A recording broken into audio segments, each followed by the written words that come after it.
Hello everyone, welcome to economics class. Today we are going to start next book that is related with introductory macroeconomics. This is a book that contains the economic issues that are dealt at the economy as a whole, that is that are dealt at the economy level, at the level of an economy as a whole. Let's start the topic, beta. This is chapter 1, Introduction of Macroeconomics. In this very chapter, we will discuss about the meaning of macroeconomics and how macroeconomics is different from microeconomics. Then we will discuss about their difference, the basic difference between micro and macroeconomics.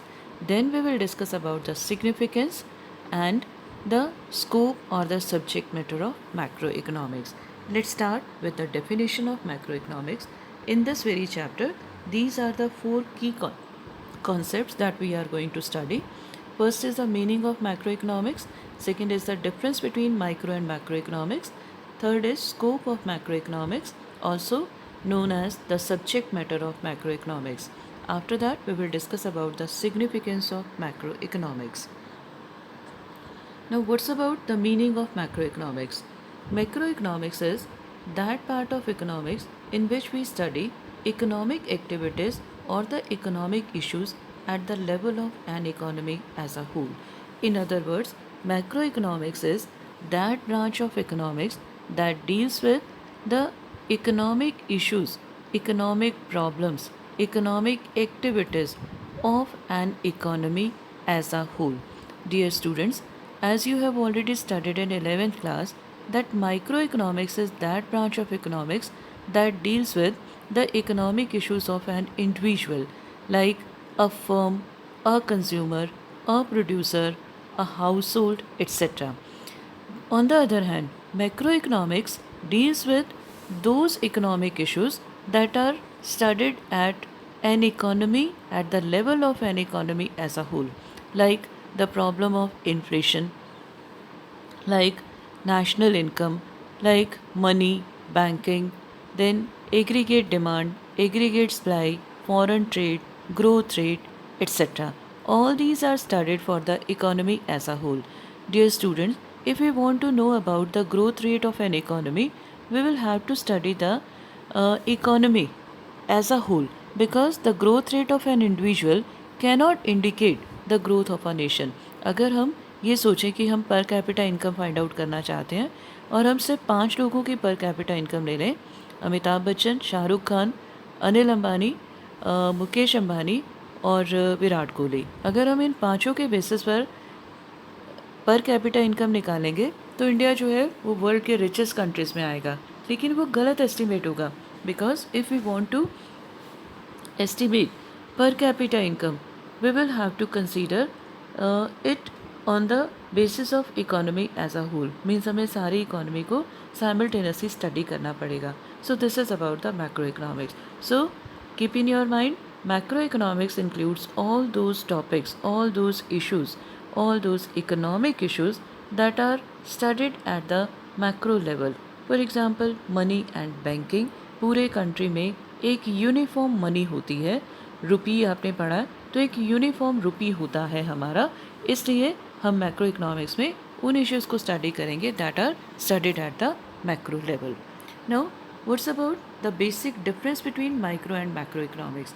Dear students, micro and macro, the very first difference lies between their definition. As we have already discussed, that microeconomics is that branch of economics that deals with the individual, the study of economic issues, economic problems of an individual, like a firm, a household, a consumer, a producer, etc. On the other hand, macroeconomics deals with the issues that are related with economy as a whole. Now, what's about the next concept? This is basis of study. Dear students, microeconomics studies problems of scarcity and choice and at the level of an individual or a household or a firm or an industry. Scarcity, as you have already studied in 11th standard, that microeconomics is the study of allocation of resources, that is optimum use of resources, that is the problem of choice.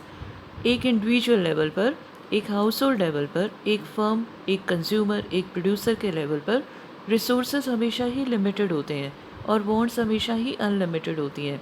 Further resources can be put into alternative uses.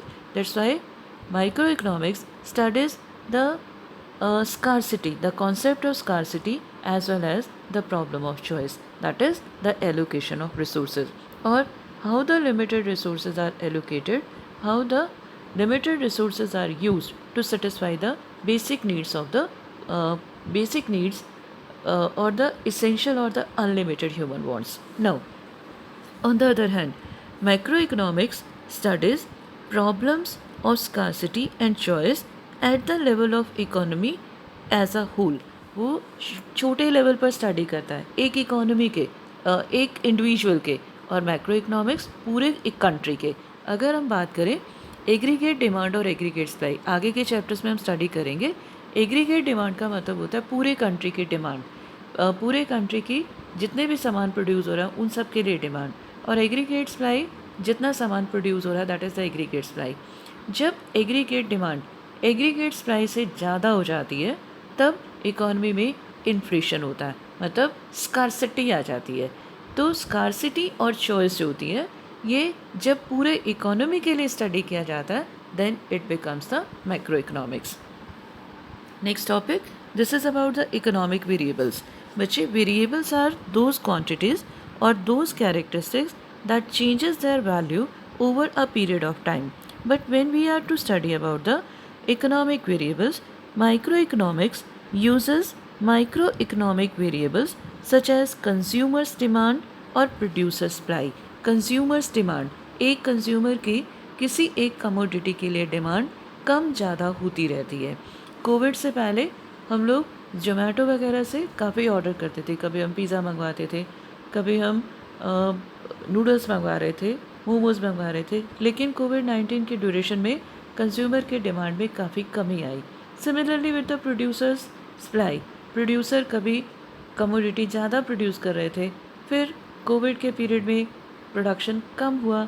अब धीरे धीरे economic activities का level बढ़ रहा है, मतलब producers का जो सप्लाई है वो बढ़ रही है. Means economic variables that are studied at micro level are known as like a consumer's demand or a producer's supply comes under the category of microeconomics variable. Now what's about the macroeconomics? Macroeconomics uses macroeconomic variables such as aggregate demand, aggregate supply. बच्चे हम आगे के chapters में इसको discuss करेंगे. aggregate demand refers to demand for all the goods and services in the economy.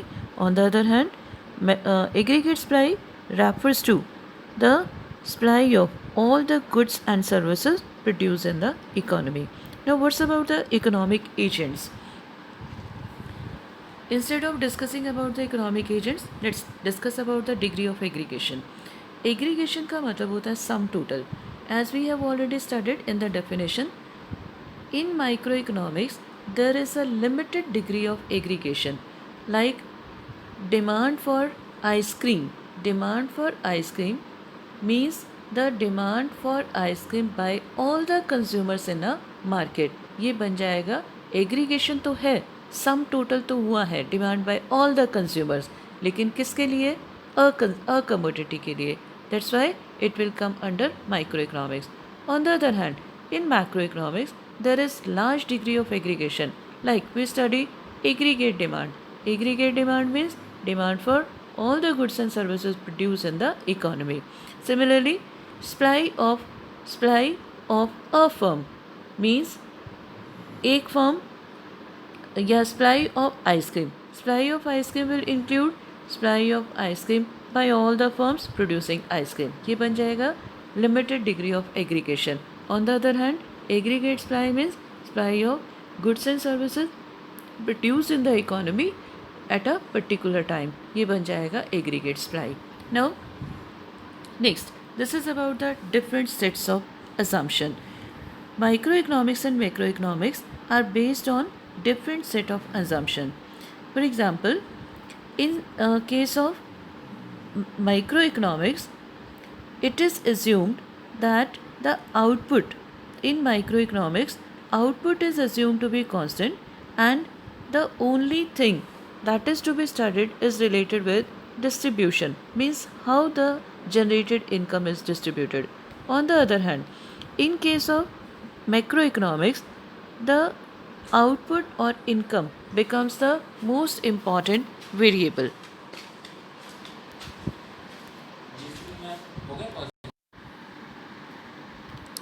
Next, this is about central issue.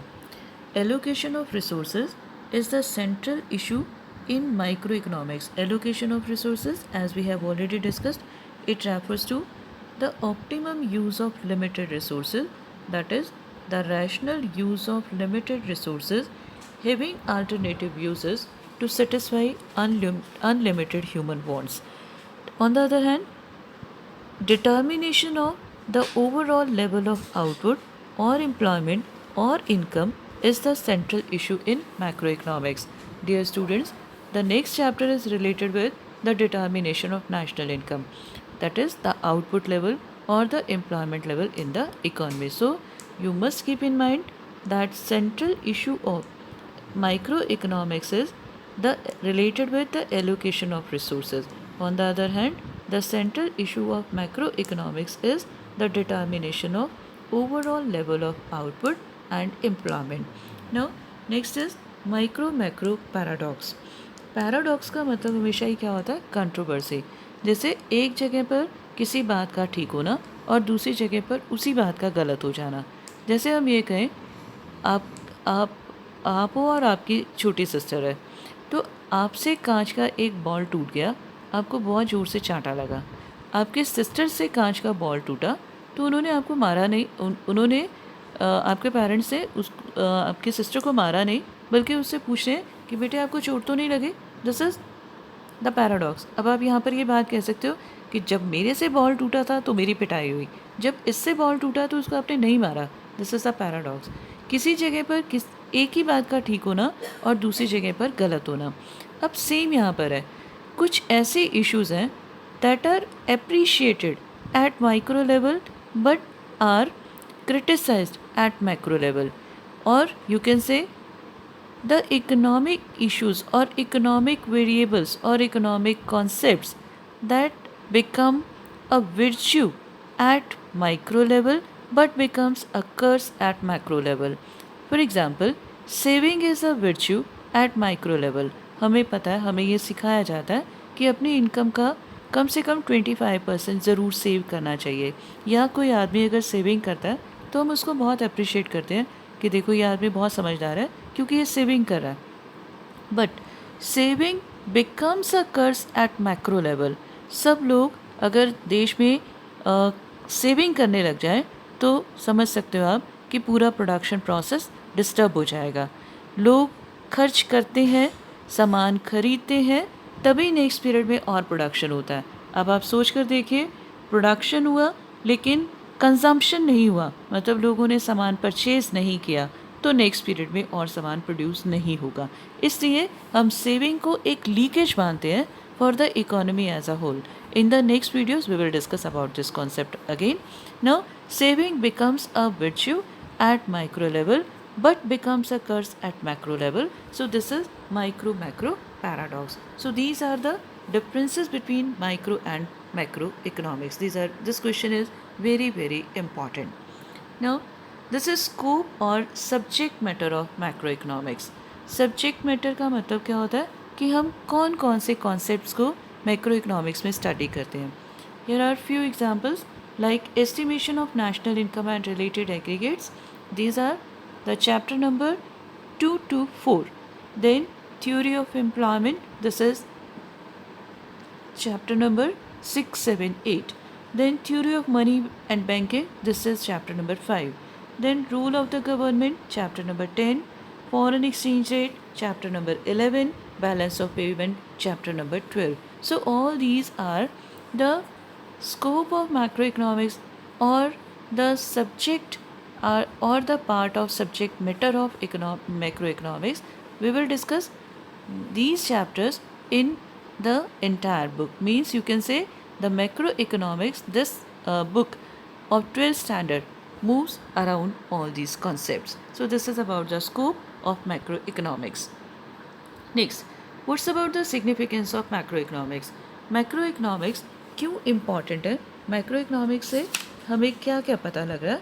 The very first one, this is description of macroeconomics, or simply you can say description of economy, because macroeconomics provides us the information about the macroeconomic variables, that is the variables that are studied at macro level, like the estimation of national income or the study of employment or the government budget, etc.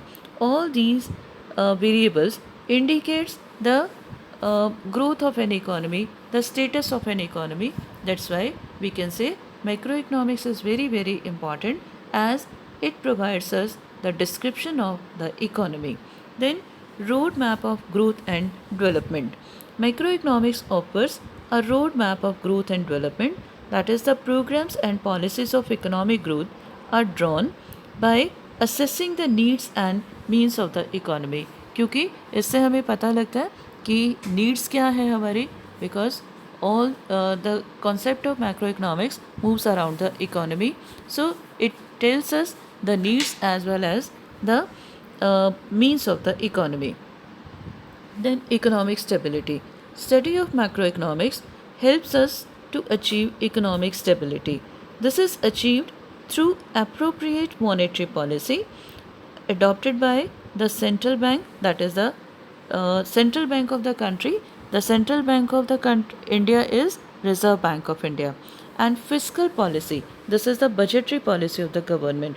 As we see that so many economic policies are adopted in India in order to boost up the economic policies, economic status of the country. So macroeconomics helps us to know about the actual roadmap of growth and development as well as the economic stability. अभी हम लोग देखते रहते हैं demonetisation की policy आई थी, GST की policy आई थी.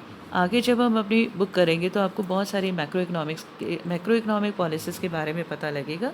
The main motive of these policies is to bring economic stability. Then this is about the balance of payment status. As we have already discussed that balance of payment is very important in order to maintain the economic reputation of a country.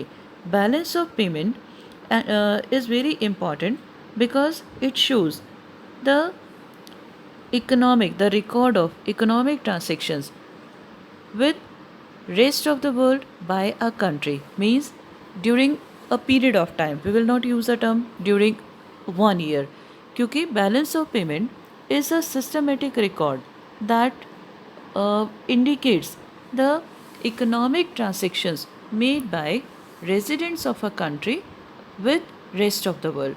और ये भी कहाँ से आ रहा है, ये हमें पता लग रहा है, इससे हमें पता लगता है कि हमारा इनफ्लो ज़्यादा हो रहा है या आउटफ्लो ज़्यादा हो रहा है, और ये कहलाता है बैलेंस ऑफ पेमेंट स्टेटस. और बैलेंस ऑफ पेमेंट का जो स्टेटस है ये भी एक इकोनॉमी की इकोनॉमिक स्टेटस को इंडिकेट करता है. Then problems of poverty and unemployment. As we have studied in our previous book that the poverty and unemployment, these are studied at the economy level, means they are studied at the level of economy as a whole, and these are the economic as well as social evil for a country. So it is very very important to understand the cause as well as to find out the remedial measures.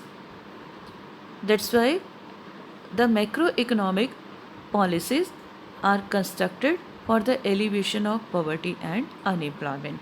Then policy formulation. It is very very important that the study of macro variables helps us to formulate economic policies at the macro level. बड़ी simple सी बात है.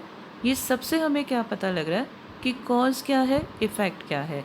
Means economic problems के causes क्या है और उनके consequences क्या हैं.